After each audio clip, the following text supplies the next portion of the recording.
नमस्कार दोस्तों, स्वागत है आप सभी का टोटल प्रिपरेशन में। मैं संजय सिंह आप सबके लिए लेकर के आया हूं भारतीय संविधान का एक महत्वपूर्ण टॉपिक, जिसका नाम है भारत का संवैधानिक विकास। पिछली कक्षा में जैसे कि हमने आपको क्लास में बताया हुआ था कि विषय सूची समझाया हुआ था कि भारतीय संविधान में क्या क्या पढ़ना है। उसी सूची में से पहले टॉपिक है भारत का संवैधानिक विकास। यह टॉपिक यूपीएससी, यूपीपीसीएस और अदर स्टेट पीसीएस के साथ साथ अन्य प्रतियोगी परीक्षाओं के लिए भी इंपॉर्टेंट है। तो बहुत ही महत्वपूर्ण टॉपिक है। अगर ओवरऑल देखा जाए तो इसमें बहुत सारे क्वेश्चन यहां से पूछे गए हैं। भारतीय संविधान के संवैधानिक विकास से 1773 के रेगुलेटिंग एक्ट से जहां से शुरुआत होती है, 1947 के भारत शासन जो भारत स्वाधीनता अधिनियम था वहां तक खूब क्वेश्चन पूछे गए हैं। अब तक अगर मैं 10 सालों का एनालिसिस करूं, पेपर एनालिसिस का, यूपीपीसीएस और यूपीएससी वगैरह का और अदर स्टेट पीसीएस का, तो अब तक 20 से 30 क्वेश्चन इसमें पूछे गए हैं। लगभग हर साल या 1-2 साल अंतर करके क्वेश्चन इसमें से आ जाते हैं, जिसमें से कुछ महत्वपूर्ण एक्ट हैं जहां से क्वेश्चन पूछे जाते हैं। जैसे 1935 का अधिनियम है, 1935 का अधिनियम से खूब क्वेश्चन पूछे जाते हैं। लेकिन और भी एक्ट इसमें हैं जहां से ये क्वेश्चन पूछे जाते हैं। तो टॉपिक का नाम हम लोगों का है भारत का संवैधानिक विकास। हमारे यहाँ जो भारतीय संविधान बना उसी का संवैधानिक विकास इसमें देखना है। तो शुरू करते हैं क्लास। जैसा कि आपको टॉपिक दिख रहा है, भारत का संवैधानिक विकास, ये टॉपिक हम लोगों का है। इसमें हम लोग ये जानने वाले हैं कि भारत का जो संविधान बना है उसका विकास कैसे हुआ, कॉन्स्टिट्यूशन डेवलपमेंट उसका कैसे हुआ भारत का, सारी चीजें इसी में हम लोगों को देखना है। जिसकी शुरुआत मैंने आपसे पहले ही कहा कि 1773 के रेगुलेटिंग एक्ट से की जाती है। तो शुरू करते हैं आज की क्लास। तो भारत का संवैधानिक विकास, हमारे यहाँ जो भारतीय संविधान का निर्माण हुआ था ये कोई क्षणिक प्रक्रिया नहीं थी। एक लंबा समय लगा था भारतीय संविधान को बनने में। और भारतीय संविधान का जो विकास हम देखते हैं एक लंबे समय से चला आ रहा था।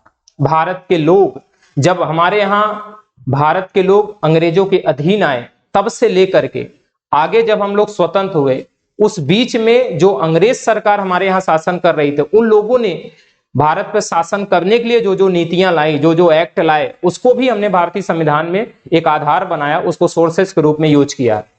इस तरह हम देख सकते हैं कि भारत के संविधान का जो विकास होता है, भारतीय संवैधानिक विकास जो होता है, वो कोई क्षणिक प्रक्रिया नहीं थी, बल्कि एक सतत प्रक्रिया थी, जिसके माध्यम से हम लोग अपने देश के संविधान को बनाने में सफल होते हैं। तो अगर हम बात करें तो हमारे यहां अगर आप देखेंगे तो भारत में प्राचीन काल जब चल रहा था तो राजा महाराजाएं हमारे यहां शासन करते थे। उसके बाद मिडुअल हमारे यहां है। जो मिडुअल के बाद जब अंग्रेज हमारे यहां आते हैं तो हमारे यहां एक घटना होती है 1600 में। आप ऐसे समझेंगे 1600 में। 1600 में हुआ क्या कि एक British east India company Bharat में व्यापार करने के लिए आती है और 1600 से लेकर के 1757 के बीच में यह ब्रिटिश ईस्ट इंडिया कंपनी व्यापार करती है भारत में। इसका सिर्फ उद्देश्य क्या होता है? व्यापार। तो यह व्यापार करती है 1600 से लेकर के 1757 के बीच में। लेकिन जब आप देखेंगे 1600 से लेकर 1757 तक ये व्यापार करती थी, इसमें ये क्या करती थी कि अपने यहां से, जैसे मैं ऐसे कह सकता हूं कि ये ब्रिटेन है, ये इंडिया, ये करती क्या थी कि अपने यहां से बहुमूल्य धातुएं लाती थी, अब हमारे यहां से सामान खरीदती थी, वस्त्र है, मसाले हैं, ये सारी चीजें खरीदती थी, अब यहां से ले जाकर के ब्रिटेन में ऊंचे दामों पे बेचा करती थी। 1600 से लेकर के 1757 के बीच ये घटनाएं चल रही थी। उसकी आगे चल करके 1757 में एक युद्ध होता है जिसको बोलते हैं प्लासी का युद्ध। प्लासी का युद्ध, इस प्लासी के युद्ध में अगर आप देखेंगे तो एक षड्यंत्र था। ऐसा बोला जाता है प्लासी का युद्ध युद्ध नहीं बल्कि एक षड्यंत्र था। इस युद्ध में हुआ क्या कि बंगाल पर अंग्रेजों ने एक प्रभुत्व स्थापित किया। उसमें जो मिर्जाफर गद्दी पे बैठेगा वो इसके अधीन अंग्रेजों का रहेगा। और पहली बार 1757 में जब प्लासी का युद्ध होता है तो प्लासी के युद्ध के बाद पहली बार अंग्रेजों ने अपना बंगाल में गवर्नर बनाया था। तो उस समय अंग्रेजों ने एक यहां पे कंसेप्ट लाया था, बंगाल का गवर्नर। बंगाल का गवर्नर, तो बंगाल का गवर्नर ये लोग अंग्रेज लोग अपने बनाना शुरू कर दिए थे। क्योंकि प्लासी का युद्ध बंगाल में हुआ था, तो बंगाल में जैसे प्लासी के युद्ध इन लोगों ने लड़ा और जीता उसमें, उसके बाद इन लोगों ने बंगाल का गवर्नर बनाया। और पहला बंगाल का जो गवर्नर अंग्रेज बनाया गया था उसका नाम था क्लायू। उसका नाम क्या था? क्लायू। अब जैसे ही 1757 की इन्होंने युद्ध लड़ा, प्लासी का युद्ध लड़ा, उसके बाद देखेंगे तो 1757 के बाद 1764 में इन्होंने बक्सर का युद्ध लड़ा। एक बक्सर का युद्ध लड़ते हैं और बक्सर का युद्ध लड़ने के बाद उसी के परिणाम स्वरूप 1765 में ये लोग इलाहाबाद की संधि करते हैं। इलाहाबाद की संधि करते हैं। अब ये इलाहाबाद की संधि के माध्यम से इनको बंगाल, बिहार, उड़ीसा में दीवानी का अधिकार मिल गया और कॉन्सेप्ट यहां बदल गया। यहां ये हो गया कि जहां ब्रिटेन से ये बहुमूल्य धातुएं लाते थे और यहां से कपड़े खरीद के बेचते थे, अब उल्टा हो गया कि यहीं के पैसे से यहां सामान खरीदेंगे और बेचना ब्रिटेन में शुरू कर देंगे। उसके बाद तो यहां पे ये हो जाता है कि भारत में ब्रिटेन की सत्ता स्थापित हो जाती है और जब सत्ता स्थापित हो जाती है तो उनकी शासन व्यवस्था भी चलना शुरू हो जाती है। तो शासन व्यवस्था कैसे चलेगी वो चलाने के लिए अंग्रेज समय समय पर कुछ एक्ट भेजते रहते थे। उसी एक्ट से शुरुआत होती है इस क्लास की और वो उसको बोला जाता है 1773 के रेगुलेटिंग एक्ट से। तो 1773 के रेगुलेटिंग एक्ट से शुरू करते हैं। इसमें हम लोग जब 1765 तक बढ़ जाएंगे तो उसमें एक डायग्राम आपको हम दिखाने का प्रयास कर रहे हैं, भारत का संवैधानिक विकास के चरण कैसे होते हैं। हमारे यहां जो ब्रिटिश ईस्ट इंडिया कंपनी 1600 में व्यापार करने आई थी और 1757 में हमारे यहाँ राजनीति में हस्तक्षेप करना शुरू की। 1764 में बक्सर का युद्ध लड़ा। 1765 में इलाहाबाद की संधि के माध्यम से उसने बंगाल, बिहार, उड़ीसा में जमींदारी ले ली, पूरे के दीवानी अधिकार में ले लिया। तो उसके बाद इसने हमारे यहाँ शासन चलाना शुरू किया। प्रारंभ में जो अंग्रेज हमारे यहाँ शासन कर रहे थे वो कंपनी के रूप में कर रहे थे, जिसको हमने बोला है ब्रिटिश ईस्ट इंडिया कंपनी के अंतर्गत पारित अधिनियम। तो ब्रिटिश ईस्ट इंडिया कंपनी के अंतर्गत पारित अधिनियम ये थे जो 1773 से 1853 के बीच चले थे। इसमें क्या हुआ था? इसमें यह हुआ था कि यहां आप ओवरऑल देखेंगे तो ब्रिटिश ईस्ट इंडिया कंपनी ही शासन करती थी और ब्रिटिश ईस्ट इंडिया कंपनी ही एक्ट पारित करती थी भारत में शासन चलाने के लिए। कब से कब तक? 1773 से 1853 के बीच। लेकिन आगे चल करके 1857 की जब भारत में क्रांति होती है, विद्रोह उसको बोलना उचित है कि 1857 का जब विद्रोह होता है तो उस विद्रोह के बाद जो ईस्ट इंडिया कंपनी हमारे यहां शासन करती थी उससे यह शासन लेकर के ब्रिटेन के क्राउन को दे दिया गया, या ब्रिटेन की सामग्री अब शासन करना शुरू करेगी। तो हम ये कह सकते हैं कि 1858 से ब्रिटिश ताज के अधीन भारत में एक्ट आना शुरू हो जाएंगे, जो ये रहेगा। तो ब्रिटिश ताज के अंतर्गत पारित अधिनियम जो होंगे वो ये होंगे जो 1858 से 1947 तक चलने वाले हैं। तो आपको यही हम फिर से बता दें, जो ब्रिटिश ईस्ट इंडिया के अंतर्गत जो कंपनी थी उसके अंतर्गत अधिनियम जो थे वो थे regulating act 1773, act of settlement 1781, उसके बाद पिट्स इंडिया एक्ट 1784, फिर चार्टर एक्ट 1813, फिर चार्टर एक्ट 1833, फिर चार्टर एक्ट 1853। ये जितने एक्ट थे ये ब्रिटिश ईस्ट इंडिया कंपनी के अंतर्गत पारित अधिनियम थे जो 1773 से 1853 दिखाई दे रहा है।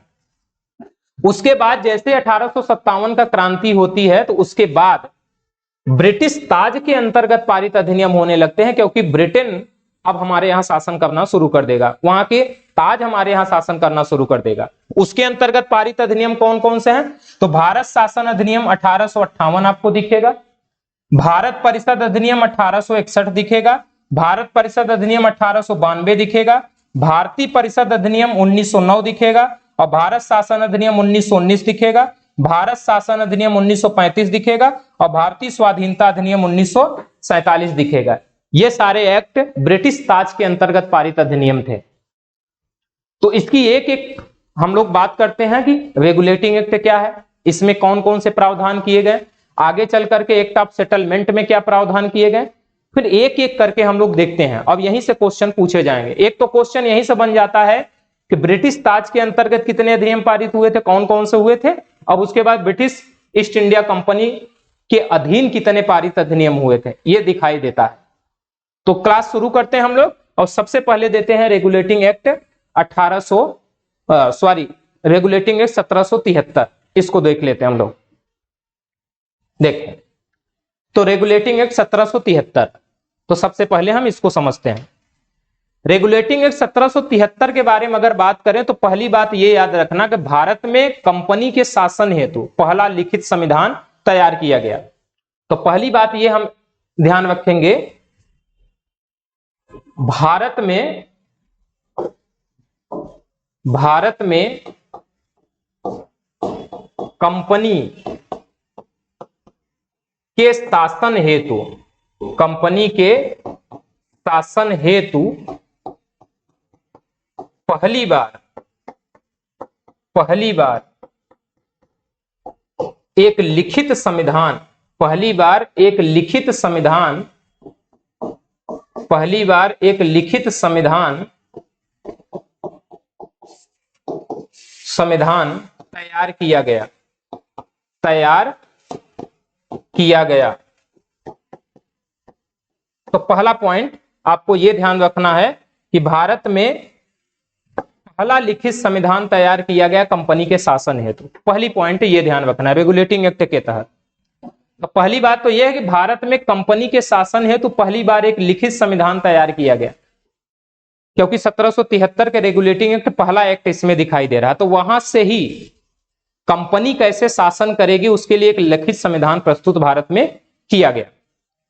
उसके बाद दूसरी बात हम लोग करें तो इसी एक्ट के माध्यम से, इस एक्ट के माध्यम से जो है, इस एक्ट के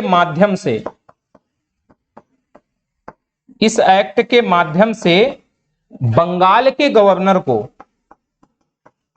बंगाल का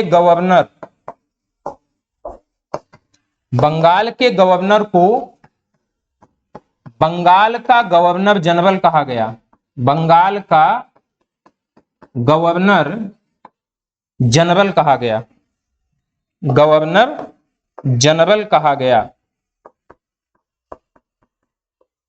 तो दूसरा पॉइंट आपको यह याद रखना है कि यहां बंगाल का जो गवर्नर था उसको अब बंगाल का गवर्नर जनरल कहा जाने लगा। जैसा कि मैंने आपको बोला था अभी कि 1757 में जब प्लासी का युद्ध होता है, तो 1757 में जैसे प्लासी का युद्ध होता है तो बंगाल का गवर्नर बनाया जाता है, और पहला बंगाल का गवर्नर कौन था? Lord Clive. अब इसी एक्ट के माध्यम से, यानी 1773 के रेगुलेटिंग एक्ट के माध्यम से, जो बंगाल का गवर्नर था उसको बंगाल का गवर्नर जनरल कहा जाने लगा। तो अब वो बंगाल का गवर्नर जनरल कहा जाएगा, और जो बंगाल का पहला गवर्नर जनरल होगा उसका नाम होगा वारेन हेस्टिंग। तो उसका नाम क्या है? Warren Hastings. तो वारेन हेस्टिंग को बंगाल का पहला गवर्नर जनरल कहा जाता है। इसी एक्ट के माध्यम से वो परिवर्तित हुआ था। तो एक तो ये बातें आपको याद रखना है। 2 पॉइंट हुई। उसके बाद इसके बारे में तीसरे पॉइंट की बात हम करते हैं। तो तीसरा पॉइंट ये होगा कि गवर्नर जनरल जो बनाया गया, बंगाल का जो गवर्नर जनरल था, बंगाल का गवर्नर जनरल, तो ये जो बंगाल का गवर्नर जनरल था जो इस एक्ट के माध्यम से बनाया गया, इसकी सहायता के लिए एक कार्यकारी परिषद का गठन किया गया। कार्यकारी परिषद का गठन, तो परिषद का गठन किया गया। गवर्नर जनरल, जो ये बंगाल का गवर्नर जनरल है, इसकी मदद करने के लिए, इसकी सहायता, शासन में सहायता करने के लिए किसके गठन किया गया? कार्यकारी परिषद का गठन किया गया। इस कार्यकारी परिषद में कुल सदस्य जो होंगे, कुल सदस्य, तो वो कुल सदस्यों की संख्या यहां पे 4 रखी गई। ये तीसरी बात आपको याद रखना है कि बंगाल में जो गवर्नर जनरल है, तो गवर्नर जनरल की सहायता के लिए एक कार्यकारी परिषद का गठन किया गया, और इस कार्यकारी परिषद में कुल सदस्यों की संख्या आपको 4 दिखाई देगी। इन्हें कानून बनाने का अधिकार भी दिया गया था, तो इन्हें कानून बनाने का अधिकार भी सौंप दिया गया। तो ये बात याद रखना है आपको, तीसरी बात। चौथी बात क्या याद रखनी है? चौथी बात आपको ये याद रखनी है कि इसी एक्ट के माध्यम से, 1773 के रेगुलेटिंग एक्ट के माध्यम से ही 1774 में कलकत्ता में सुप्रीम कोर्ट की स्थापना की गई थी। सुप्रीम कोर्ट की स्थापना की गई थी। सुप्रीम कोर्ट की स्थापना की गई थी। तो नेक्स्ट बात ये याद रखना कि 1773 के रेगुलेटिंग एक्ट के माध्यम से ही कलकत्ता में एक सुप्रीम कोर्ट की स्थापना की गई थी।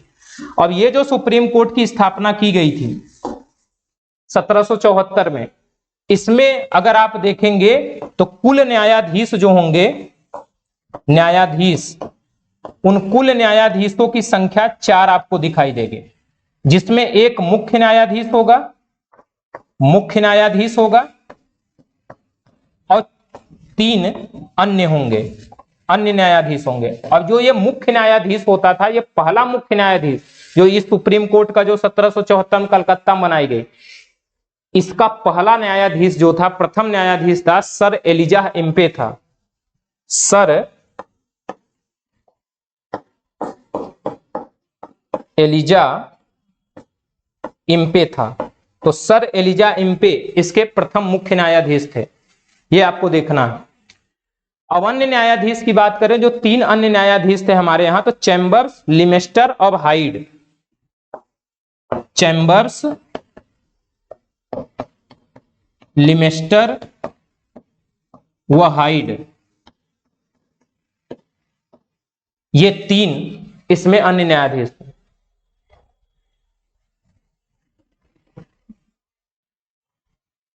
तो ये 3 अन्य न्यायाधीश आपको दिखेंगे, चैम्बर्स, लिमेस्टर और हाइड। तो सुप्रीम कोर्ट की स्थापना जो की गई थी, तो इतनी बातें आपको इसमें ध्यान रखना है।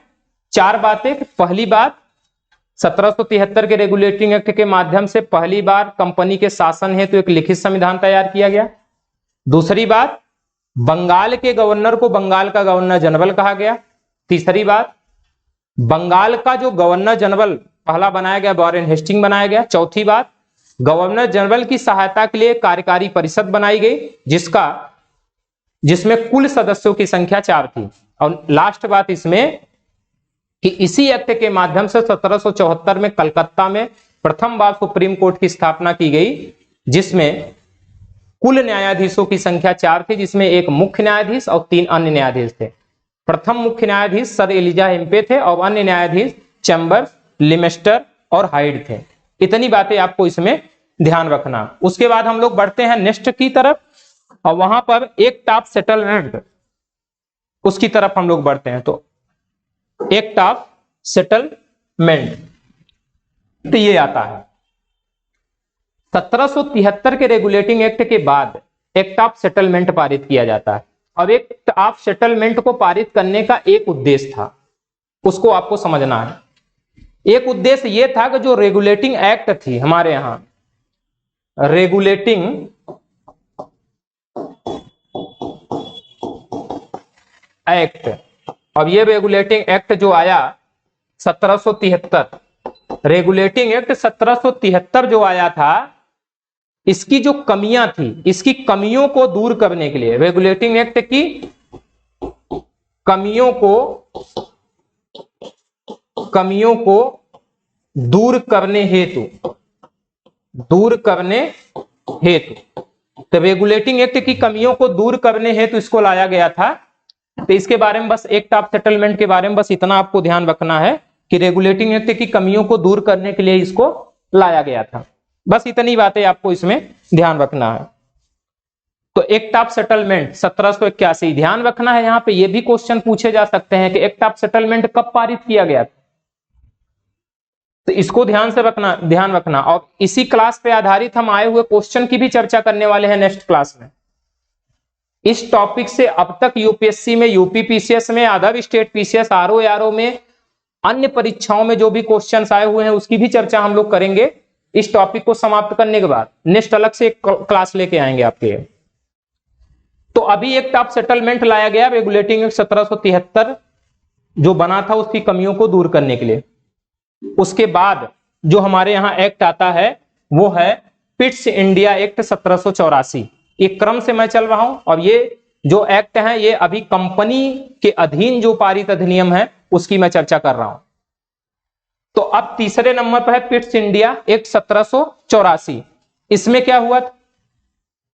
इसमें यह हुआ था कि जो भारत में अंग्रेजों के क्षेत्र थे, भारत में जो अंग्रेजों के क्षेत्र हैं, उन अंग्रेजी क्षेत्रों को ब्रिटिश अधिपत्य का क्षेत्र घोषित किया गया इसके अंतर्गत।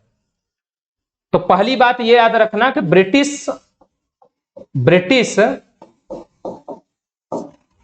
आधिपत्य का क्षेत्र,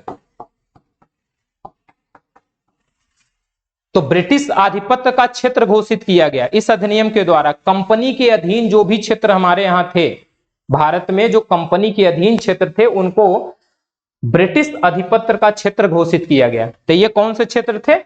कंपनी के अधीन क्षेत्र, कंपनी के अधीन क्षेत्र। आप ऐसे इसको समझ लें कि जैसे भारत में जो भी क्षेत्र हो, ऐसे हम मान लेते हैं कि ये पूरा भारत है। अब ये जो भारत हमारा यहाँ होगा, इसमें से कहां कहां अंग्रेज लोगों का शासन है, कंपनी शासन कर रही, उस शासन को लेकर के इन लोगों ने एक नाम दे दिया ब्रिटिश आधिपत्य का क्षेत्र। मान लेते हैं जैसे ये छोटा सा इलाके पर सिर्फ ब्रिटेन की कंपनी शासन कर रही है, इसको उन्होंने नाम क्या दे दिया? ब्रिटिश आधिपत्य का क्षेत्र। किस एक्ट के माध्यम से? पिट्स इंडिया एक्ट 1784 के एक्ट के माध्यम से। तो यूं हम कहें कि इस एक्ट के माध्यम से पहली बार भारत के में कंपनी के क्षेत्र को ब्रिटिश आधिपत्य का क्षेत्र घोषित किया गया था। पहली बात ये याद रखना। दूसरी बात आपको यह याद रखना है कि इसी एक्ट के माध्यम से हमारे यहां एक निदेशक बोर्ड बनाया गया और एक नियंत्रण बोर्ड बनाया गया। तो इसी एक्ट के माध्यम से हम देखेंगे तो निदेशक मंडल और हमारे यहां एक संस्था और थी नियंत्रण बोर्ड,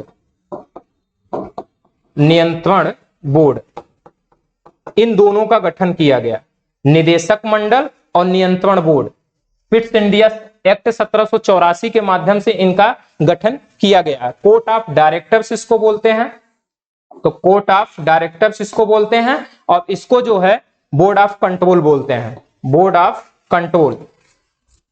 तो निदेशक मंडल और नियंत्रण बोर्ड की स्थापना पिट्स इंडिया एक्ट 1784 के तहत की गई। ये खूब क्वेश्चन पूछा जाता है कि भारत में किस एक्ट के माध्यम से निदेशक मंडल और नियंत्रण बोर्ड की स्थापना की गई थी। तो नियंत्रण बोर्ड और निदेशक मंडल का जो गठन किया गया था वो पिट्स इंडिया एक्ट 1784 के माध्यम से किया गया था।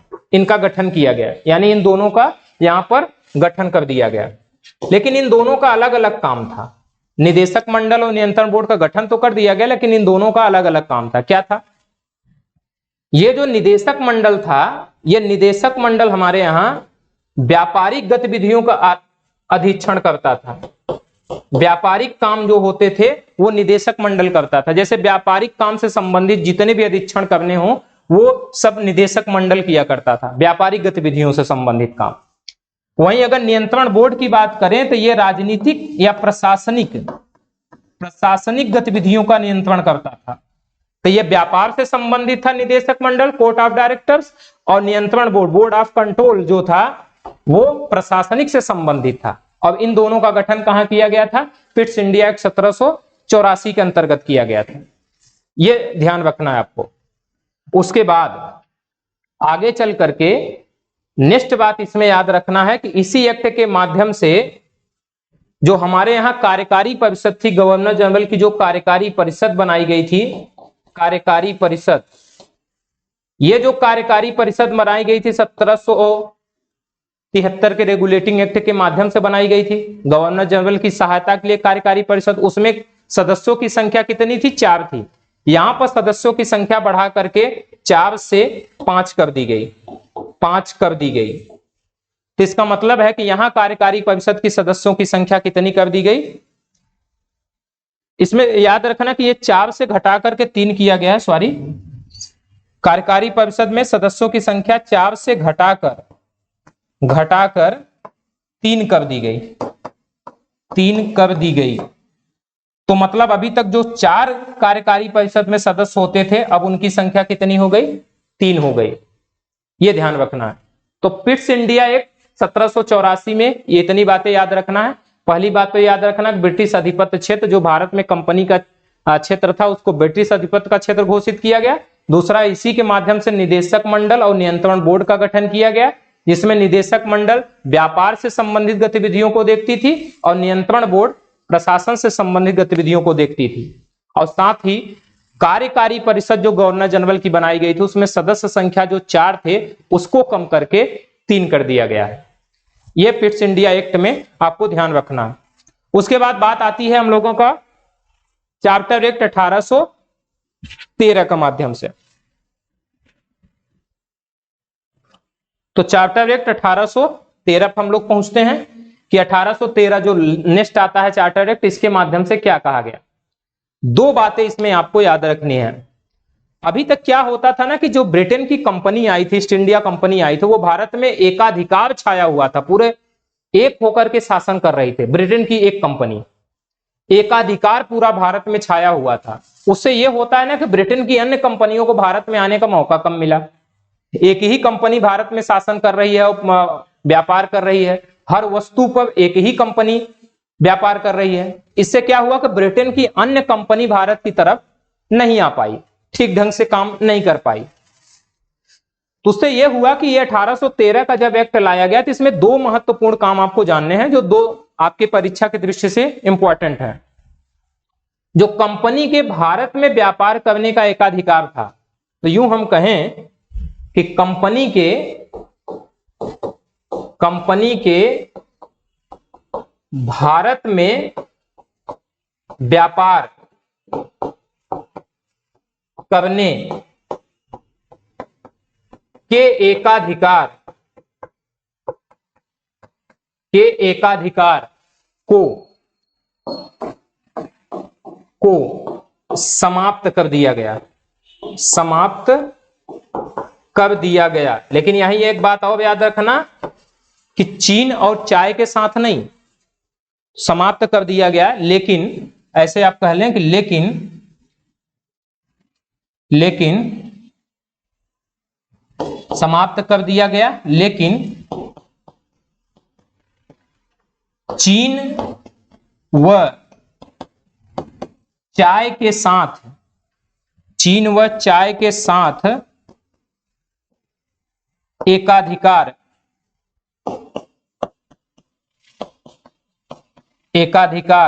20 वर्षों हेतु बना रहा। तो भारत में कंपनी, जो ब्रिटिश ईस्ट इंडिया कंपनी थे, उसके एकाधिकार को समाप्त कर दिया गया, परंतु चाय और चीन के साथ, ये 2 शब्द आपको याद रखना, चीन के साथ और चाय के साथ व्यापारिक एकाधिकार इसका बनाए रखा गया 20 वर्षों के लिए। और भारत में इस कंपनी के जो व्यापार करने के एकाधिकार था उसको समाप्त कर दिया गया, लेकिन चाय और चीन के साथ बनाए रखा गया। इसका मतलब है चीन के साथ यही कंपनी व्यापार करेगी और भारत में भी, और जो चाय है उस चाय के साथ सिर्फ यही कंपनी व्यापार कर सकती है। तो चाय और चीन, इन दोनों के साथ इसके एकाधिकार को 20 वर्षों तक बनाए रखा गया। अभी 20 वर्षों तक ये लोग, इनका एकाधिकार चीन और चाय पे रहेगा, और शेष भारत में जितने व्यापार है उस एकाधिकार को क्या कर दिया गया, रोक दिया गया, समाप्त कर दिया गया। दूसरी बात याद रखना है कि भारत में शिक्षा हेतु, जो भारत में एजुकेशन लाई गई, भारत में शिक्षा के विकास के लिए इन लोगों ने पहली बार हमें कुछ पैसा दिया। तो भारत में शिक्षा के विकास हेतु पहली बार इस एक्ट के माध्यम से शिक्षा के विकास हेतु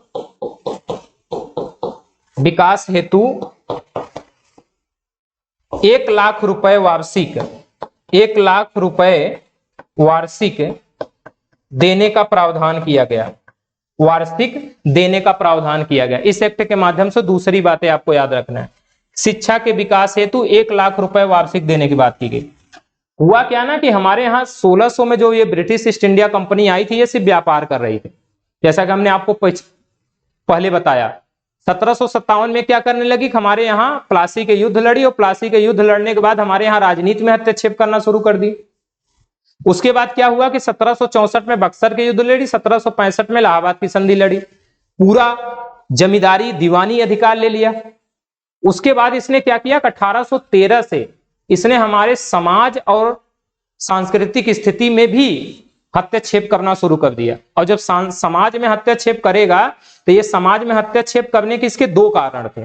पहला कारण ये था कि ये चाहता था कि भारत के लोगों को हम एक मार्केट बना सकें, पहला कारण था। और दूसरा कारण ये था कि हम भारत के लोगों को मानवता सिखा सकें, यानी इनको हम इनकी सभ्यता, ये अपनी सभ्यता के प्रति निकृष्टता का भाव पैदा कर सके।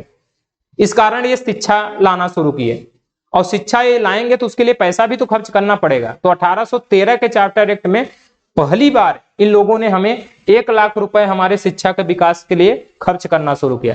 अब ये जो 1 लाख रुपए खर्च किया जा रहा है इनका, ये बहुत कम था भारत को देखते हुए। इन्होंने एक फिल्ट्रेशन थ्योरी लाया। उस फिल्ट्रेशन थ्योरी के माध्यम से क्या किया गया कि 1 लाख रुपए भारत के उच्च लोगों की शिक्षा पर खर्च किया गया, और कहा गया कि उनसे छन करके यह शिक्षा अन्य लोगों में पहुंच जाएगी, ये प्रावधान कर दिया गया। तो दो बातें आपको चार्टर एक्ट 1813 के माध्यम से जानना है कि यहां व्यापार करने के एकाधिकार के कंपनी को समाप्त कर दिया है, लेकिन चीन और चाय के साथ बनाए रखा गया 20 वर्षों के लिए। और दूसरी बात कि शिक्षा के विकास हेतु 1 लाख रुपए खर्च किया गया था। ये दो बातें इस चार्टर एक्ट के माध्यम से आपको ध्यान रखना है 1813 के माध्यम। फिर बात आती है चार्टर एक्ट 1833 की। तो नेक्स्ट चार्टर एक्ट हमारा है 1833। 1813 के 20 वर्षों बाद आप देख रहे हैं चार्टर एक्ट 1833 आ रहा है। तो पहली बात जो चार्टर एक्ट 1813 में कही गई तो वही ये पहली बात इसमें भी आ जाएगी। वहां क्या लिखा गया? वहां ये लिखा गया कि कंपनी का जो व्यापारिक एकाधिकार है चीन और चाय को छोड़ करके समाप्त कर दिया गया था। यहां पे क्या कर दिया गया? कंपनी के एकाधिकार को पूर्णतः समाप्त कर दिया गया। तो कंपनी के एकाधिकार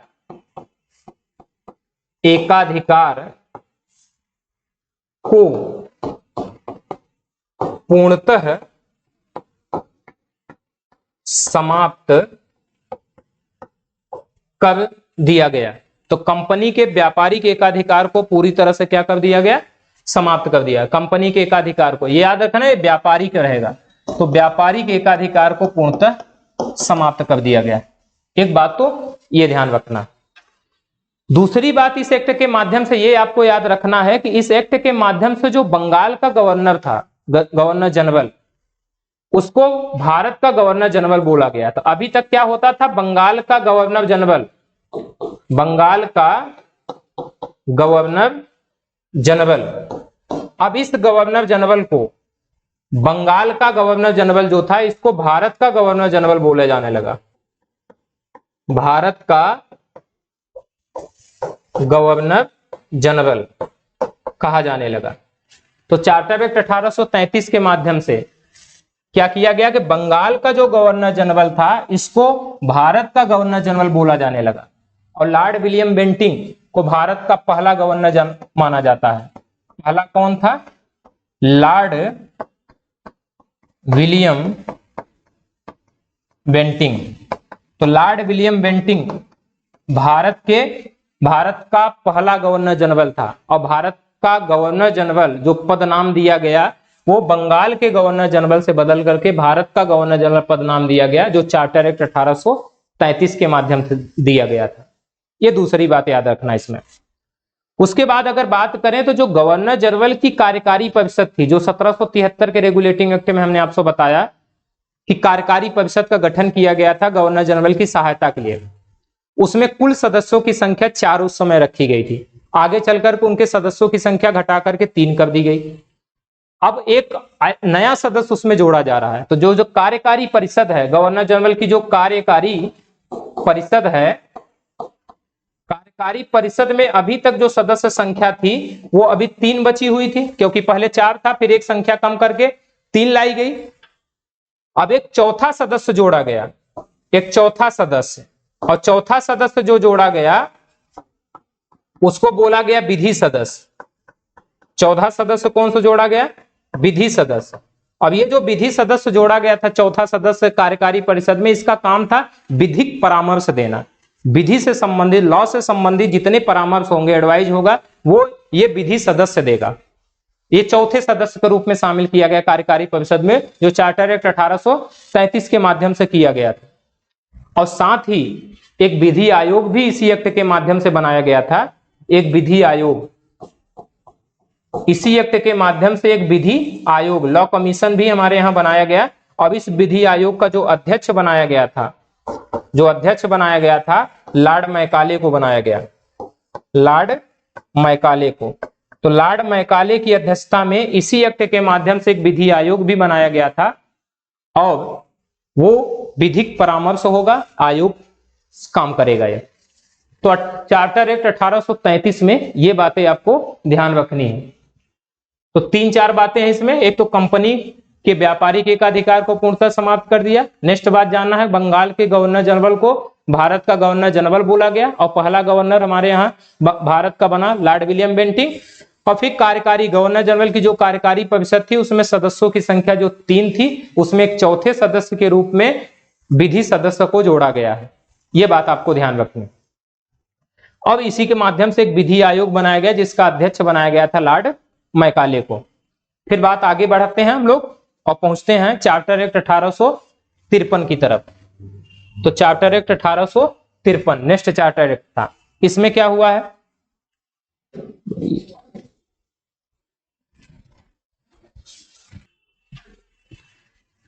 तो फिर हम लोग पहुंचते हैं चार्टर एक्ट 1853 की तरफ।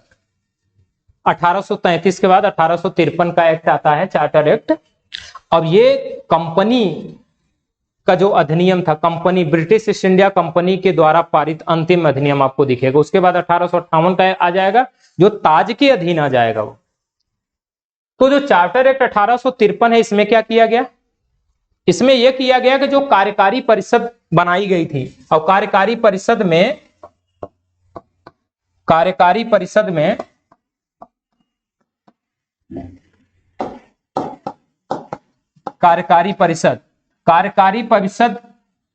के विधि सदस्य को पूर्ण सदस्य का दर्जा दिया गया। पूर्ण सदस्य का दर्जा दिया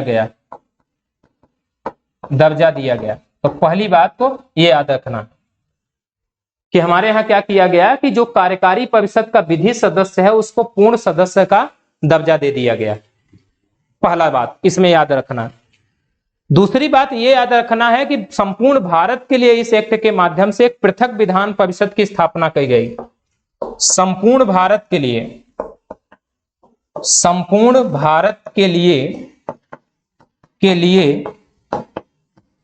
एक पृथक विधान परिषद का गठन किया गया। विधान परिषद की स्थापना की गई।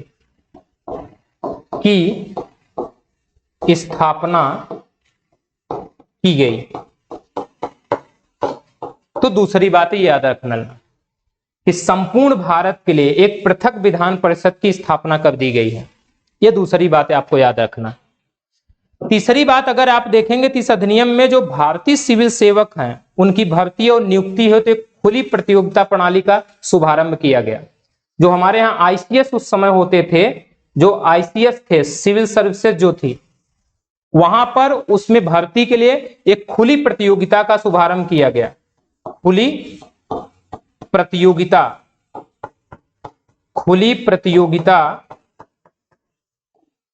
का शुभारंभ किया गया इसी एक्ट के माध्यम से। तो ये बात याद रखना। और साथ ही पहली बार सिविल सेवकों में भारतीयों को भी शामिल करने का प्रावधान किया गया। तो आईसीएस में खुली प्रतियोगिता का शुभारंभ हुआ और साथ साथ भारतीयों को भी शामिल किया जाने लगा। तो ये कहा जा सकता है भारतीयों को शामिल करने का प्रावधान किया गया। भारतीयों को शामिल करने का प्रावधान किया गया। दूसरी बात इसमें यह ध्यान रखना कि इसी एक्ट के माध्यम से भारतीयों को भी इस आईसीएस के पद पर शामिल करने का प्रावधान किया गया है। तो 1853 का यह चार्टर एक्ट कंपनी के अधीन जारी होने वाला अंतिम चार्टर एक्ट था। अब बात आती है 1858 का अधिनियम। तो 1858 के अधिनियम में हम लोग पहुंचते हैं। भारत शासन अधिनियम 1858 बोला जाता है। उससे पहले कुछ चीजें आपको ध्यान रखना है। हमारे यहाँ क्या हुआ कि 1857 में एक विद्रोह हुआ, जो इसको 1857 का विद्रोह कहा जाएगा। इस 1857 के विद्रोह के माध्यम से भारी मात्रा में पहली बार यह कहा जा सकता है कि भारत के अंदर, भारत के लोगों के अंदर पहली बार राष्ट्र प्रेम का आगमन होता है और विद्रोह होता है। मेरठ से शुरुआत होती है उसकी, और जब यह विद्रोह होता है तो इलाहाबाद में होता है, लखनऊ में, झांसी में, दिल्ली में, बरेली में, अलग अलग जगहों पर अलग लोग इसका नेतृत्व कर रहे होते हैं। लेकिन विद्रोह तो विद्रोह था ही, बहुत भारी मात्रा में परिवर्तन हुआ। हालांकि ये विद्रोह असफल हुआ था, लेकिन हाँ, बहुत कुछ सिखा के भारतीयों को चला गया। और जब ये विद्रोह हुआ तो उस विद्रोह के बाद ब्रिटेन के जो ताज थी, वहां से ब्रिटेन की विक्टोरिया जो वहां की शासिका थी, उन्होंने एक एक्ट पारित किया और वो एक्ट लाया गया जिसको बोला गया भारत शासन अधिनियम 1858। इसको जो है 1 नवंबर 1858 को इलाहाबाद के मिंटो पार्क में पढ़ा गया। मिंटो पार्क में पढ़ा गया, इलाहाबाद के मिंटो पार्क में पढ़ा गया। और इस मिंटो पार्क में जब पढ़ा गया तो इसमें क्या क्या परिवर्तन किए गए उसी को हम लोगों को देखना है इस एक्ट में।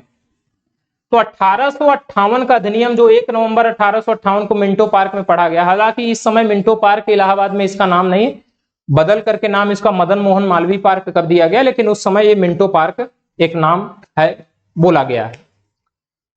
क्या किया गया इसमें? कंपनी का जो शासन अब तक भारत में चल रहा था उसको समाप्त करके ब्रिटिश क्राउन को दे दिया गया। ध्यान रखना, इसके क्वेश्चन खूब आते हैं इस अधिनियम के माध्यम से। पहला क्या किया गया कि भारत में कंपनी के शासन को, पहली पॉइंट, भारत में कंपनी के शासन को समाप्त कर ब्रिटिश क्राउन को दे दिया गया। ब्रिटिश क्राउन को दे दिया गया। तो पहली बात तो याद रखना, भारत में अभी तक क्या होता था कि ब्रिटेन की कंपनी शासन कर रहे थे, ब्रिटिश ईस्ट इंडिया कंपनी। उसमें क्या किया गया कि ब्रिटिश ईस्ट इंडिया कंपनी के शासन को अब समाप्त कर दिया गया और शासन करने की जिम्मेदारी किसको दे दी गई? ब्रिटिश क्राउन को सौंप दी गई। ये बात याद रखना, ब्रिटिश क्राउन को सौंप दी गई है। तो ब्रिटिश क्राउन को जब सौंप दी गई तो इसका मतलब है कंपनी का शासन यहां पे समाप्त हो गया। दूसरा प्रावधान इसमें क्या किया गया? दूसरा ये प्रावधान किया गया कि 1526 में जो मुगल साम्राज्य स्थापित हुआ था उसको अब क्या कर दिया गया? मुगल सम्राट के पद को समाप्त कर दिया गया। मुगल सम्राट के पद को समाप्त कर दिया गया, वो समाप्त कर दिया गया। दूसरा परिवर्तन इसमें यह हुआ था, मुगल सम्राट के पद को समाप्त कर दिया। ये जो मुगल सम्राट का पद आया था, अगर आप देखेंगे तो 1526 में बाबर ने मुगल साम्राज्य की स्थापना किया था। 1707 में आकर के मुगल साम्राज्य का अंशतः पतन होता है जब औरंगजेब की मृत्यु होती है, लेकिन आगे चल करके आप देखेंगे तो 1858 में पूरी तरह से मुगल साम्राज्य का अंत हो जा रहा है, क्योंकि मुगल सम्राट के पद को समाप्त कर दिया गया। अंतिम मुगल सम्राट बहादुर शाह जफर थे, जो दिल्ली से 1857 के युद्ध का नेतृत्व कर रहे थे। अब उनको इस युद्ध के बाद रंगून भेज दिया गया और इस युद्ध को समाप्त कर दिया गया था वहां। तो दूसरी बात ये ध्यान रखना है। तीसरी बात अगर मैं बात करूं इस अधिनियम के बारे में, तो तीसरी बात ये याद रखना कि अभी तक जो भारत का गवर्नर जनरल था, भारत का गवर्नर जनरल, इस भारत के गवर्नर जनरल को नाम बदल करके अब इसको बोल दिया गया भारत का वायसराय। भारत का वायसराय नाम दे दिया गया, वायसराय। तो क्या कर दिया गया? भारत के गवर्नर जनरल का नाम बदल करके भारत का वायसराय कर दिया गया। और भारत का पहला जो वायसराय बनाया गया था, लॉर्ड कैनिंग को बनाया गया। पहला किसको बनाया गया? Lord Canning. लॉर्ड केनिंग, याद रखना कि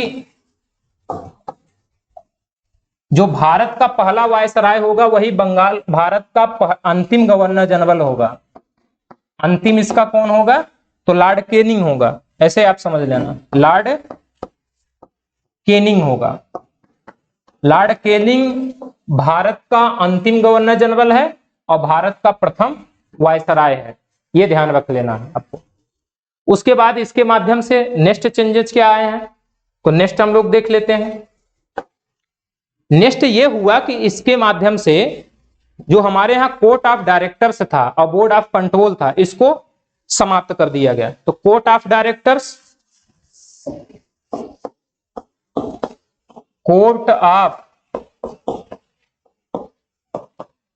डायरेक्टर्स व board of control, board of control को समाप्त कर दिया गया, को समाप्त कर दिया गया। एक तो ये अंतर किया गया इसमें, तो कोर्ट ऑफ डायरेक्टर्स व बोर्ड ऑफ कंट्रोल इनको क्या कर दिया गया? समाप्त कर दिया गया इस एक्ट के माध्यम से। तो जब समाप्त कर दिया गया तो किया क्या गया इसमें? इसमें यह किया गया कि इसको समाप्त करके एक भारत राज्य सचिव का पद सृजित किया गया। इनको समाप्त कर दिया गया, अब एक पद बनाया गया भारत राज्य सचिव। तो भारत राज्य सचिव का पद एक सृजित कर दिया गया, का पद सृजित हुआ। तो भारत राज्य सचिव का पद सृजित किया गया।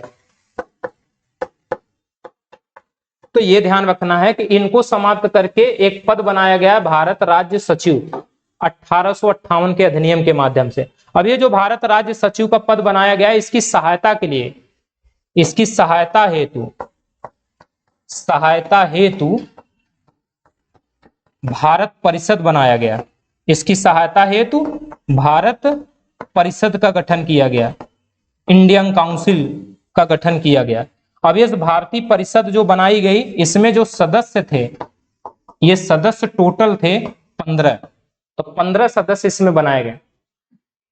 तो ध्यान रखना कि इस एक्ट के माध्यम से कोर्ट ऑफ डायरेक्टर्स व बोर्ड ऑफ कंट्रोल को समाप्त किया गया और उनको समाप्त करके भारत राज्य सचिव का पद सृजित किया गया इस एक्ट के माध्यम से। अब इसकी भारत राज्य सचिव की सहायता के लिए एक भारत परिषद का गठन किया गया, जिसकी सदस्य संख्या जो टोटल थी वो 15 थी। यह ध्यान रखना है 1858 का दिन। अब ध्यान रखना कि इस एक्ट के माध्यम से, इस एक्ट पे बहुत सारे क्वेश्चन पूछे जाते हैं, तो यह ध्यान रखना है आपको। तो ये सारी बातें हो गई। उसके बाद हम लोग पहुंचते हैं 1861 का जो अधिनियम पारित होता है। इसके बाद 1858 के बाद भारत परिषद अधिनियम 1861 पारित किया जाता है। इसमें क्या किया गया था? इसमें यह किया गया कि जो कार्यकारी परिषद थी, अभी तक जो गवर्नर जनरल की कार्यकारी परिषद बनाई गई थी, तो गवर्नर जनरल की जो कार्यकारी परिषद थी, प्रारंभ में उसमें सदस्यों की जो संख्या थी वो 4 थी कार्यकारी परिषद में। तो कार्यकारी परिषद में जो गवर्नर जनरल की सहायता के लिए बनाई गई थी, प्रारंभ में उसमें 4 थी जब रेगुलेटिंग एक्ट बना था, आगे चल करके 3 कर दी गई थी। फिर उसमें एक विधि सदस्य के रूप में चौथा सदस्य जोड़ा गया था। अब इसकी सदस्य जो संख्या थी, सदस्य संख्या जो इसकी सदस्य संख्या थी 4 से बढ़ाकर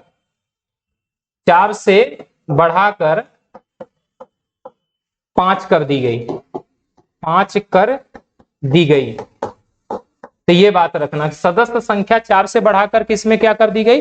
5 कर दी गई। तो पहली बात आपको भारतीय परिषद अधिनियम 1861 के माध्यम से यह जानना है कि कार्यकारी परिषद जो गवर्नर जनरल की थी, उसमें सदस्य संख्या 4 से बढ़ा करके 5 कर दी गई, यह ध्यान रखना। उसके बाद दूसरी बात क्या करना है, जो वायसराय की विधान परिषद थी, वो जो वायसराय हमारे यहां बनाए जाते थे, वो विधानसभा में भारतीयों के नाम निर्दिष्ट करने के जो अधिकार थे वो दे दिए गए। इसका मतलब है कि हमारे यहां जो वायसराय था, वायसराय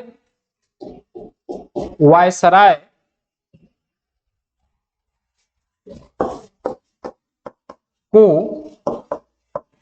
विधान परिषद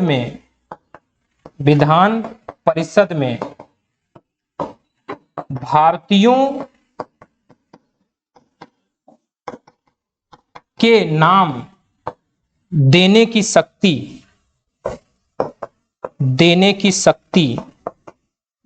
प्रदान की गई।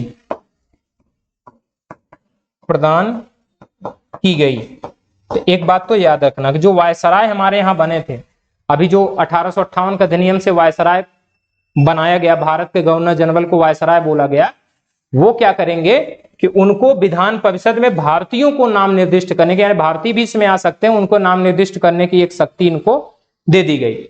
और वायसराय को एक विशेषाधिकार भी दिया गया कि आपात स्थिति में अध्यादेश जारी कर सकता है। तो एक लास्ट पॉइंट इनके बारे में याद रखना कि हमारे यहाँ जो वायसराय थे, वायसराय को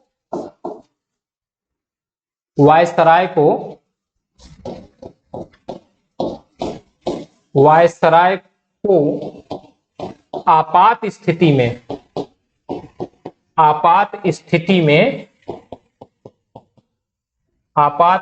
में अध्यादेश जारी करने की शक्ति मिली। अध्यादेश जारी करने की शक्ति मिली इस एक्ट के माध्यम से। एक लास्ट बात है ये याद रखना कि वायसराय जो हमारे यहाँ थे, उनको कोई एक ऐसा विशेषाधिकार मिला कि अगर आपात स्थिति आती है तो उसमें अध्यादेश जारी करने की इनको शक्ति मिली है। जैसे वर्तमान में हमारे यहाँ राष्ट्रपति को यह अधिकार मिला हुआ है अनुच्छेद 123 के तहत, तो अध्यादेश जारी कर सकता है। सिचुएशन क्या होनी चाहिए? सिचुएशन ये है कि संसद का सत्र न चल रहा हो, तो संसद का सत्र न चल रहा हो तो राष्ट्रपति हमारे यहाँ अध्यादेश जारी कर सकता है। ये बात यहाँ पे की गई। तो 1861 के अधिनियम में इतनी बातें आपको ध्यान रखना है। उसके बाद हम लोग पहुंचते हैं भारत परिषद अधिनियम 1892 की तरफ। तो भारतीय परिषद अधिनियम 1892 इसको देख लेते हैं। भारतीय परिषद अधिनियम 1892 में लाया गया, इसमें क्या किया गया कि जो केंद्रीय और प्रांतीय विधान परिषदें थी, इनके सदस्य संख्या को बढ़ा दिया गया। केंद्रीय व प्रांतीय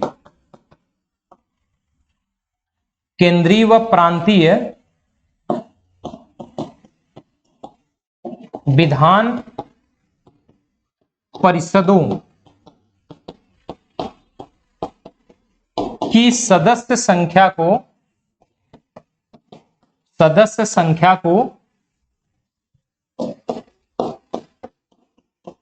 बढ़ा दिया गया। तो पहली बात तो आपको यह ध्यान रखना है कि केंद्रीय व प्रांतीय विधान परिषदों की सदस्य संख्या को बढ़ा दिया गया। इसमें जो सदस्य संख्या बढ़ाई गई है, केंद्रीय विधानसभा में न्यूनतम 10 हो जाएंगे। तो जो केंद्रीय विधानसभा होगी इसमें न्यूनतम कितने हो जाएंगे, यानी हम कह लेंगे मिनिमम, तो न्यूनतम जो सदस्य संख्या होगी 10 हो जाएगी, और जो अधिकतम सदस्य संख्या जो हो जाएगी विधान परिषद में, केंद्रीय वाले में, इनकी संख्या कितनी कर दी गई? 16 कर दी गई। तो अब ये अतिरिक्त सदस्य होंगे, इनको जोड़ दिया गया। तो केंद्रीय विधान परिषद में सदस्यों की संख्या कितनी हो गई? न्यूनतम 10 हो गई, अब अधिकतम 16 हो गई। एक बात तो ये याद रखना। नेक्स्ट बात इसमें बारे में याद रखना है आपको, भारत परिषद अधिनियम के बारे में। उसमें ये याद रखना है कि परिषद में जो भारतीय सदस्य होंगे, जो ये विधान परिषद बनाई गई थी, इसमें जो भारतीय सदस्य होंगे उनको बजट पर बहस करने का अधिकार मिला। तो परिषद के भारतीय सदस्यों को, परिषद के भारतीय सदस्यों को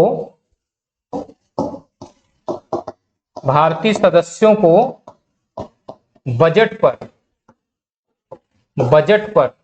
बहस करने का अधिकार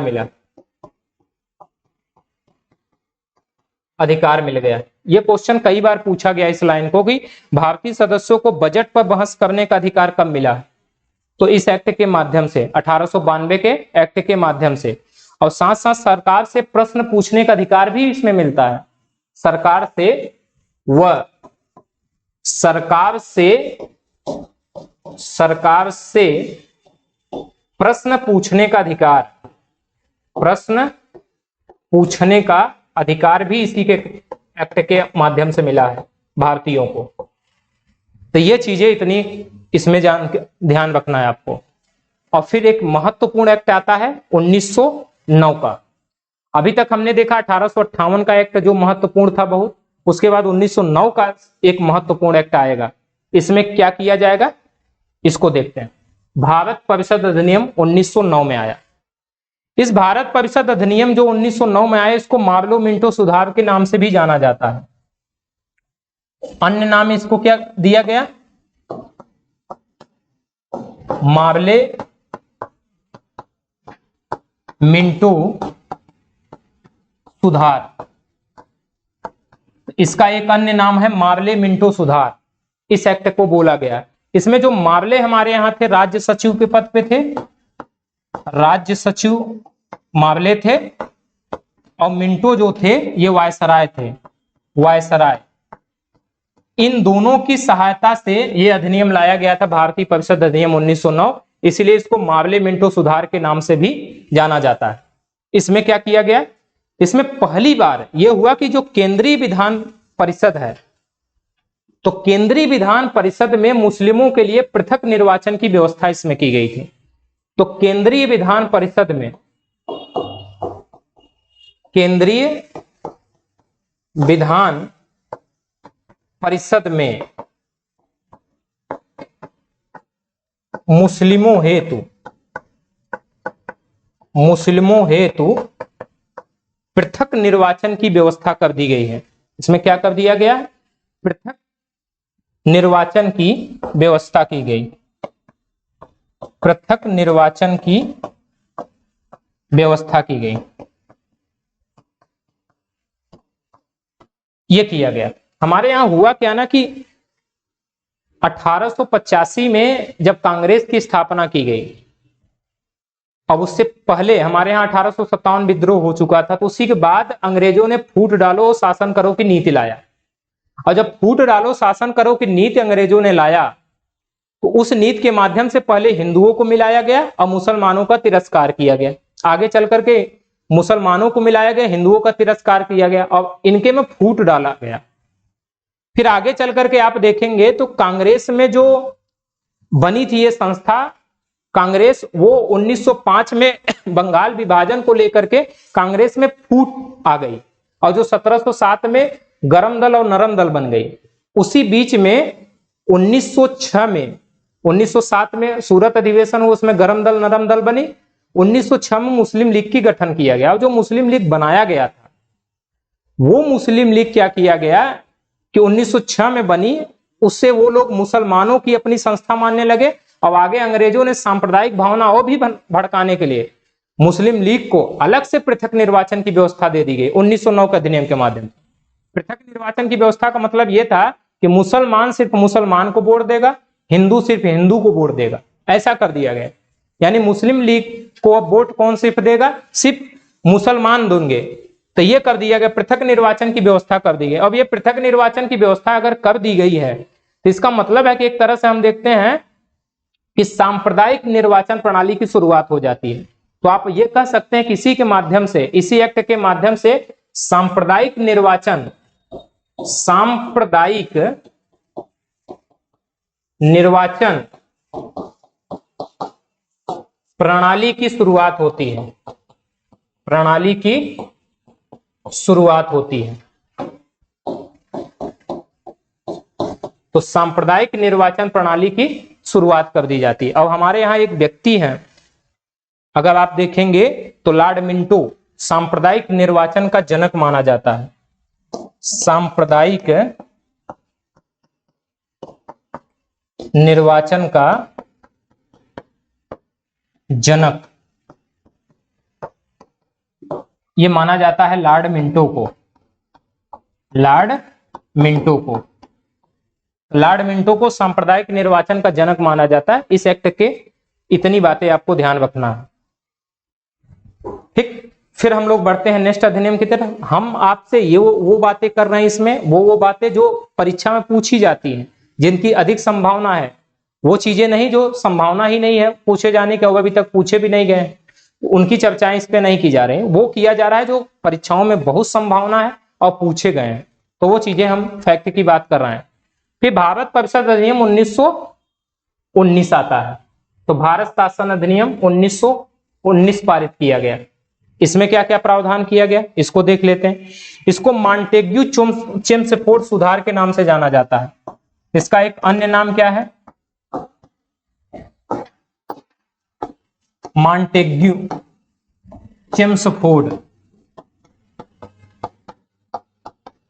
चेम्सफोर्ड सुधार।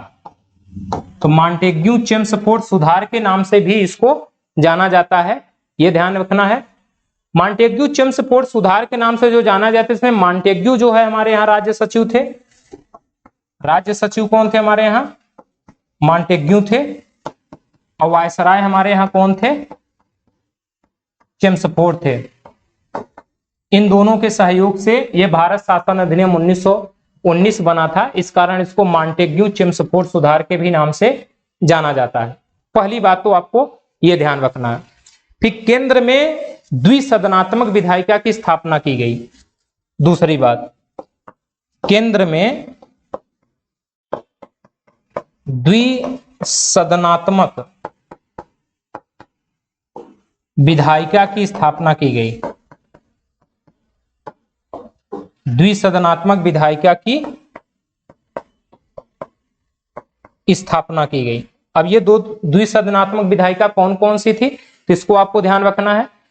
इसमें क्या किया गया, एक राज्य परिषद बनाई गई थी और एक जो हमारे यहाँ है वो केंद्रीय विधानसभा बनाई गई थी। तो राज्य परिषद और विधानसभा, राज्य परिषद और विधानसभा, ये दो चीजें इसमें बनाई गई थी। विधानसभा, तो इस तरह से आप देख रहे हैं केंद्र में द्विसदनात्मक विधायिका दिखाई देगी। एक राज्य परिषद हो जाएगी, एक कौन हो जाएगा? एक विधान सभा दिखाई देगा। एक परिवर्तन तो इसमें यह किया गया। तो एक बात ये याद रखना आप। नेक्स्ट इसमें बात आपको यह याद रखना है कि इस एक्ट के माध्यम से पहली बार जो है हमारे यहाँ, इस एक्ट के माध्यम से लोक सेवा आयोग का गठन किया गया। नेक्स्ट बात इसमें क्या याद रखना है? लोक सेवा आयोग का, लोक सेवा आयोग का गठन किया गया। तो लोक सेवा आयोग का गठन किया गया था इस एक्ट के माध्यम से। एक बात तो याद रखना है।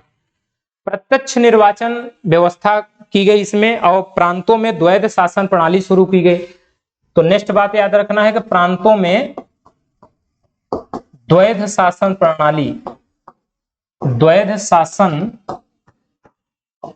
प्रणाली की शुरुआत की गई, ये कुछ फैक्ट हैं, उसको आपको ध्यान रखना है। तो प्रांतों में द्वैध शासन प्रणाली की शुरुआत एक तो कर दी गई, ये बातें याद रखना। लास्ट फिर नेक्स्ट बात क्या रखना है?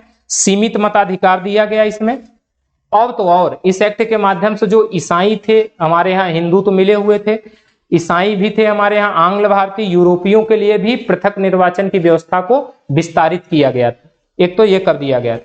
और पहली बार भारत में महिलाओं को मत देने का अधिकार दिया गया था, जो खूब पूछा जाता है। पहली बार महिलाओं को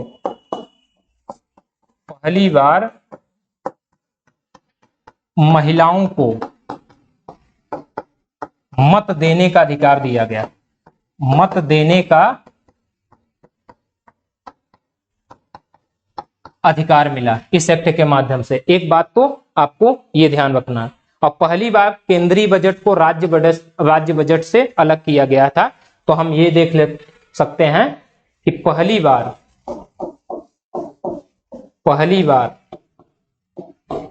केंद्रीय बजट को राज्य बजट से, केंद्रीय बजट को राज्य बजट से अलग किया गया,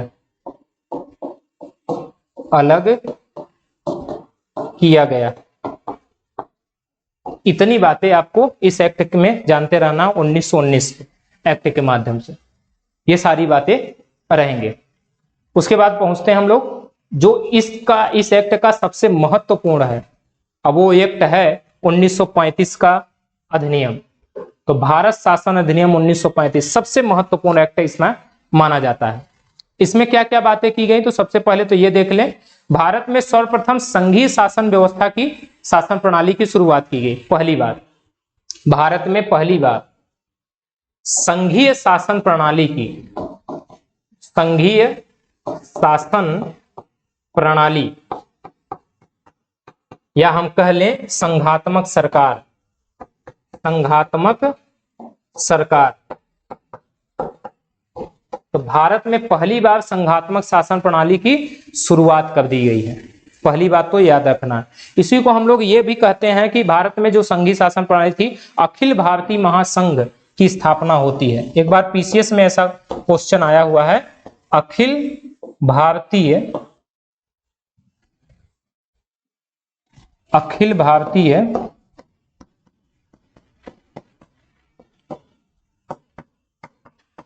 महासंघ की शुरुआत होती है, की शुरुआत। एमपीपीसीएस में ऐसा सवाल आया था कि अखिल भारतीय महासंघ की शुरुआत किस एक्ट के माध्यम से हुई थी, तो 1935 के अधिनियम से। वो यही बात है कि संघीय शासन प्रणाली की शुरुआत हुई, जिसको हम संघात्मक सरकार कहेंगे, यानी संघ इसमें मजबूत होगा, ये बात इसमें कही गई है। तो संघीय शासन प्रणाली की इसमें शुरुआत की गई। फिर नेक्स्ट बात क्या किया गया कि प्रांत में जो द्वैध शासन अभी तक चल रहा था, जो 1919 के अधिनियम से चल रहा था, प्रांत में द्वैध शासन को समाप्त कर दिया गया। तो अभी तक जो प्रांत में द्वैध शासन चल रहा था, इस एक्ट के माध्यम से क्या कर दिया गया, प्रांत में द्वैध शासन को समाप्त कर दिया गया। अब प्रांत में जो द्वैध शासन था उसको समाप्त कर दिया गया, तो नेक्स्ट क्या किया गया, प्रांत में द्वैध शासन को समाप्त करके केंद्र में द्वैध शासन की स्थापना कर दी गई इस एक्ट के माध्यम से। केंद्र में द्वैध शासन की स्थापना कर दी गई। तो प्रांतों में तो समाप्त कर दिया गया, लेकिन केंद्र में द्वैध शासन की स्थापना कर दी गई। और राज्यों को, केंद्र और राज्यों के मध्य जो है, राज्य इकाइयों के मध्य शक्तियों का विभाजन कर दिया गया इसके माध्यम से। इसके माध्यम से एक तो केंद्र में ये व्यवस्था तो की ही गई, लेकिन साथ साथ ये भी कर दिया गया कि केंद्र व राज्य के मध्य शक्तियों का विभाजन कर दिया गया इसी एक्ट के माध्यम से। शक्तियों का विभाजन कर दिया गया। और शक्तियों का विभाजन करते हुए यह भी क्वेश्चन खूब बार पूछा गया है कि किस एक्ट के माध्यम से केंद्र और राज्य के मध्य शक्तियों का विभाजन किया गया, तो खूब आया है पीसीएस में सवाल में। इसके माध्यम से इसने क्या कर दिया ना, विभाजन करके 3 सूचियों का निर्माण कर दिया गया। एक बनाया गया संघ सूची बनाई गई, दूसरी बनाई गई राज्य सूची बनाई गई, और तीसरी बनाई गई समवर्ती सूची।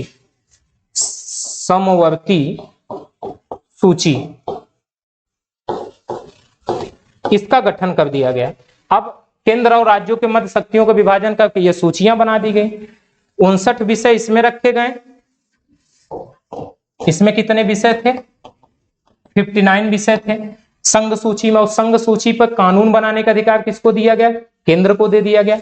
फिर एक राज्य सूची पर नियम बनाने का अधिकार किसको दिया गया, राज्य को दिया गया। अब इसमें 54 विषय रख दिए गए। इसमें कितने विषय रखे गए, 54 विषय रख दिए गए।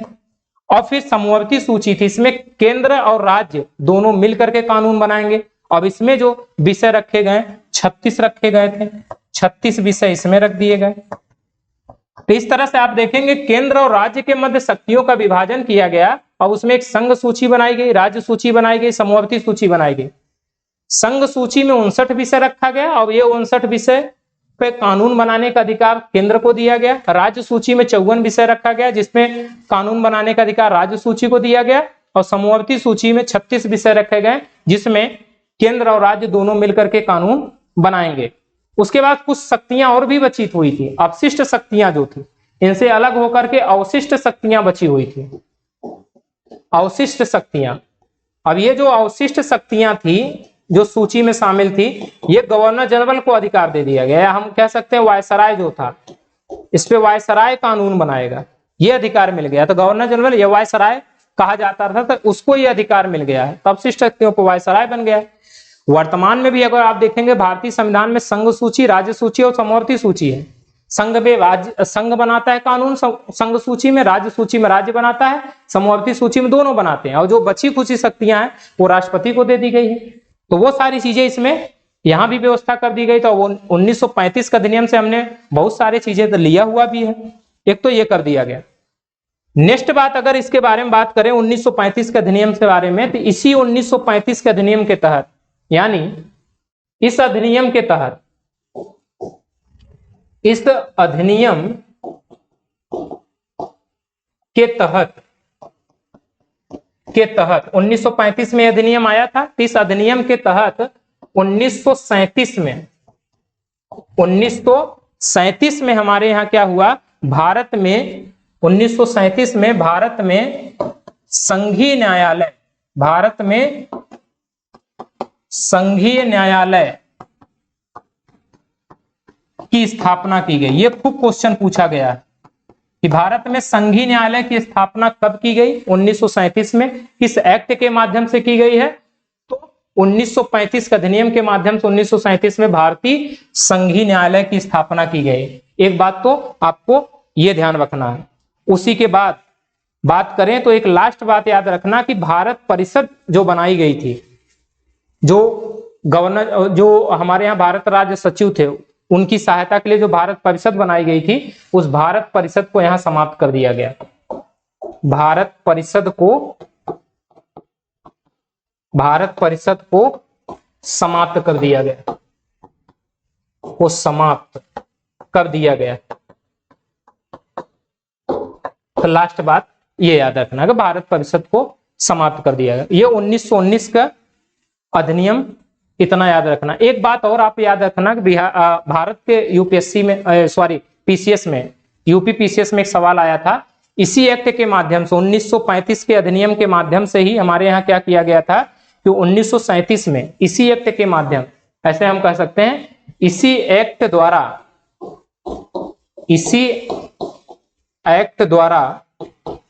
1937 में वर्मा को भारत से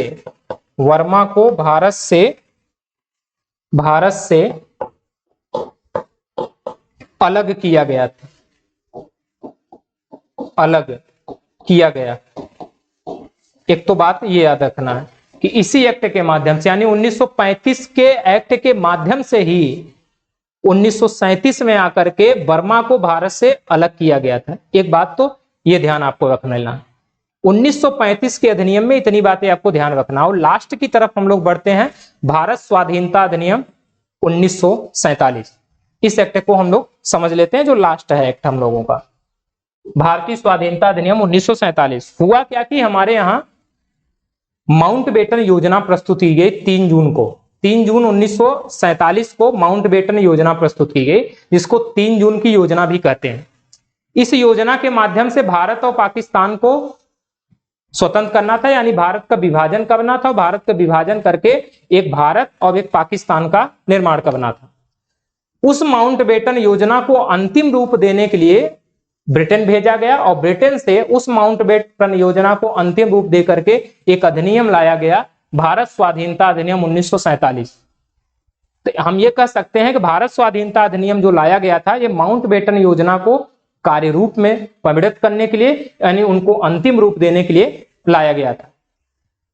तो इसकी प्रमुख बातें क्या क्या थी, इसको हम लोग समझ लेते हैं। इसमें यह बोला गया, पहली बात, कि हम भारत का विभाजन करेंगे,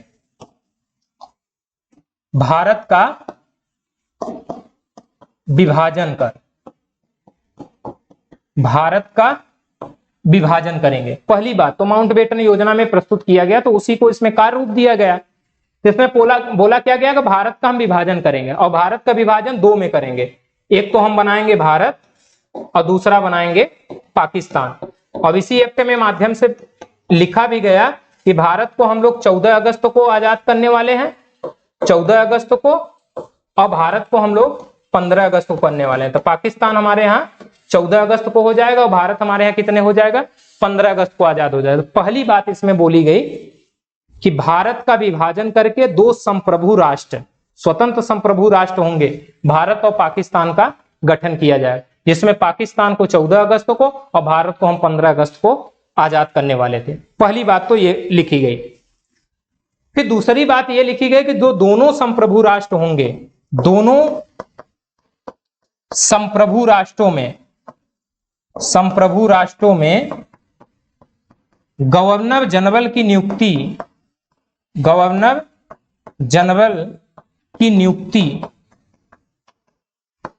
नियुक्ति इंग्लैंड का सम्राट करेगा, इंग्लैंड का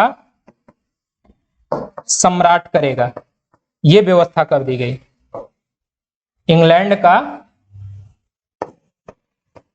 सम्राट करेगा। हुआ यह कि जब यह अधिनियम लाया गया तो इसमें यह बोला गया कि जब तक भारत का संविधान नहीं बन जाता तब तक यहाँ की शासन व्यवस्था गवर्नर जनरल चलाएगा और 1935 का अधिनियम के तहत चलाएगा। तो इसमें यह बोल दिया गया एक्ट के माध्यम से जो भारत का वायसराय था अब उसी को भारत का स्वतंत्र भारत का गवर्नर जनरल बोला जाने लगा, और वो जो गवर्नर जनरल बनाया जाएगा उसकी नियुक्ति इंग्लैंड का सम्राट करेगा। और भारत का जो पहला स्वतंत्र भारत का जो पहला गवर्नर जनरल बना वो लॉर्ड माउंटबेटन बनाया गया था। एक तो बात ये कर दी गई। फिर नेक्स्ट बात इसमें एक ये की गई कि जो हमारे यहाँ देसी रियासतें थी, देसी रियासतों को ब्रिटेन की जो संप्रभुता थी देसी रियासतों को उसका अंत कर दिया गया। तो हम ये कह सकते हैं देसी रियासतों पर से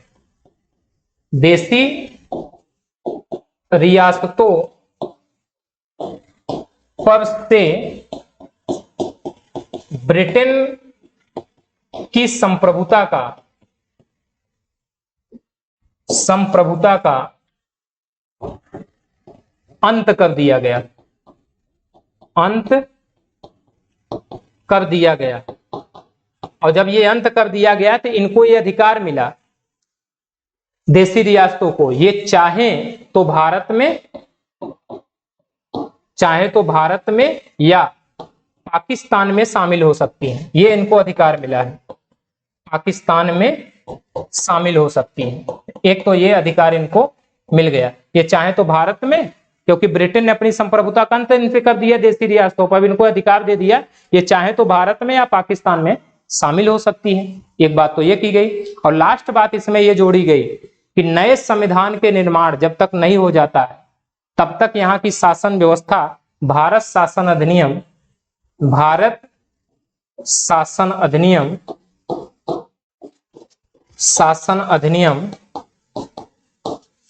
1935 के माध्यम से चलेगा। तो जब तक भारत में संविधान नहीं बन जाता है तब तक उसकी शासन व्यवस्था कैसे चलेगी, भारत शासन अधिनियम 1935 के तहत चलाई जाएगी। तो इतनी बातें आपको ध्यान रखना है इस टॉपिक में। तो हम अगर पीछे चलें तो एक याद ये रखना है आपको,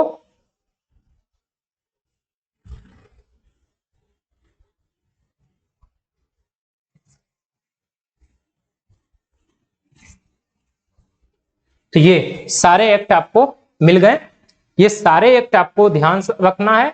उनमें वही बातें की गई हैं जो बहुत संभावना क्वेश्चन पूछे जाने की है, और जहां से क्वेश्चन पूछे गए हैं वो सारी चीजें यहाँ पे चर्चा हमने किया हुआ है। तो मिलते हैं नेक्स्ट क्लास में, इसी को क्वेश्चन को लेकर के आएंगे हम नेक्स्ट क्लास में। Thank you.